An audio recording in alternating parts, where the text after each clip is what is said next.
Assalamualaikum warahmatullahi wabarakatuh. Yang saya hormati, Instruktur Kejuruan Data Analis, Ibu Kanaya Salsabila Setiawan. Perkenalkan, nama saya Rehan Giriananta. Pada kesempatan kali ini, saya akan mempresentasikan hasil analisis saya mengenai identifikasi kebutuhan data pada proses bisnis salah satu retail komputer terbesar di Indonesia, yaitu Enter Komputer. Sebagai salah satu retail suku cadang komputer terkemuka, operasional Enter Komputer didukung oleh 4 aktivitas bisnis utama yang saling berkaitan. Pertama adalah penjualan produk, baik secara langsung di cabang maupun online. Kedua adalah layanan pengiriman yang mendistribusikan parts komputer aman sampai tangan konsumen. Ketiga adalah purchasing stock ataupun proses replenishment untuk menjaga ketersediaan barang di gudang. Dan keempat adalah marketing yang berfokus pada peningkatan penjualan dan perluasan pasar. Dari 4 aktivitas tersebut, sebagai data analis, saya merumuskan 5 pertanyaan bisnis strategis yang ingin dijawab melalui analisis data. Pertama, kita ingin tahu produk apa yang performanya paling baik agar stoknya bisa kita prioritaskan. Kedua, kita perlu mengevaluasi kualitas masing-masing mitra ekspedisi demi kepuasan pelanggan. Ketiga, kita ingin membandingkan harga dan kualitas produk antar distributor. Empat, kita perlu memantau performa sales, kasir, dan produktivitas cabang untuk pemberian insentif. Lima, dan yang terakhir, kita harus mengukur seberapa efektif upaya marketing yang sudah kita jalankan. Untuk menjawab pertanyaan-pertanyaan tadi, saya mengelompokkan aset data Enter Komputer ke dalam beberapa kategori utama berdasarkan karakteristiknya di dalam sistem. Ada masa data yang menjadi entitas inti bisnis, seperti nama produk, lokasi gudang, dan nama kasir.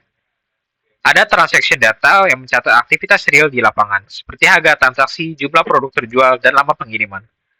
Serta referensi data yang menjadi acuan parameter sistem, seperti kategori produk, spesifikasi teknis, dan harga khusus kontrak distributor dan payment terms.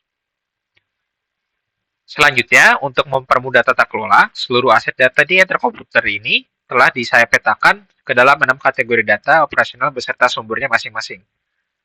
Pertama, data penjualan. Data ini bersumber dari invoice kasir dan survei pelanggan, mencakup nama sales, harga transaksi, jumlah produk terjual, hingga waktu pembelian. Kedua, data produk. Bersumber langsung dari database stok, menyimpan informasi fundamental seperti produk, nama kategori, spesifikasi teknis, hingga harga asli produk. Ketiga, data stok gudang. Berasal dari data logistik untuk memantau jumlah stok secara real time, lokasi penyimpanan spesifik di gudang, serta status kondisi produk.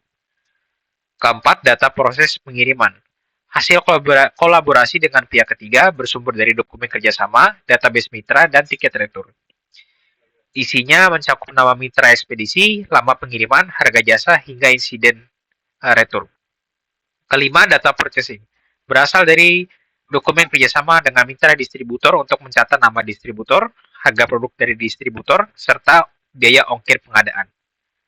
Dan keenam, data pelanggan dan marketing.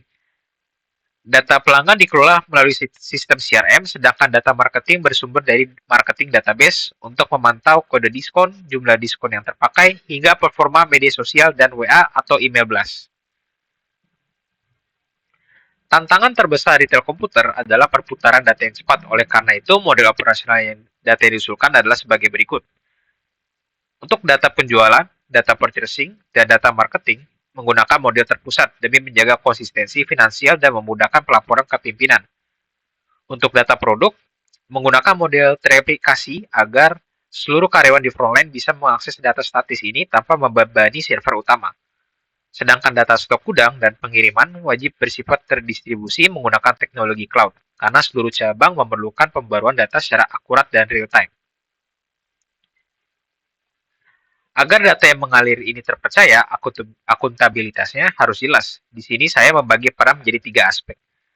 Data owner dipegang oleh level manager seperti manager sales, manager produk, dan manager warehouse yang memegang kebijakan penuh atas datanya. Data steward adalah rekan-rekan di garis depan atau frontline seperti kasir, admin website, dan admin gudang yang bertugas menginput dan memastikan kualitas data harian di lapangan. Dan pengguna, yaitu tim internal, pimpinan perusahaan untuk melihat performa, hingga pelanggan yang mengakses data produk. Terakhir, bagaimana kita menjaga keberlanjutan sistem data ini? Jawabannya adalah pengelolaan metadata. Secara struktural, setiap data wajib memiliki ID unik untuk menghubungkan tabel transaksi dengan tabel master. Secara deskriptif, dengan disediakan kamus data agar definisi variabel seragam dan tidak terjadi salah paham antar divisi. Dan secara administratif, kita memperketat sistem keamanan pada data terpusat, mengoptimalkan cloud untuk data terdistribusi, serta membangun SOP input dan dashboard monitoring untuk menekan angka error log. Kesimpulannya, rancangan sistem data ini diharapkan mampu mendukung enter komputer dalam mengambil keputusan bisnis yang lebih cepat, efisien, dan berbasis data. Sekian dari saya. Wassalamualaikum warahmatullahi wabarakatuh.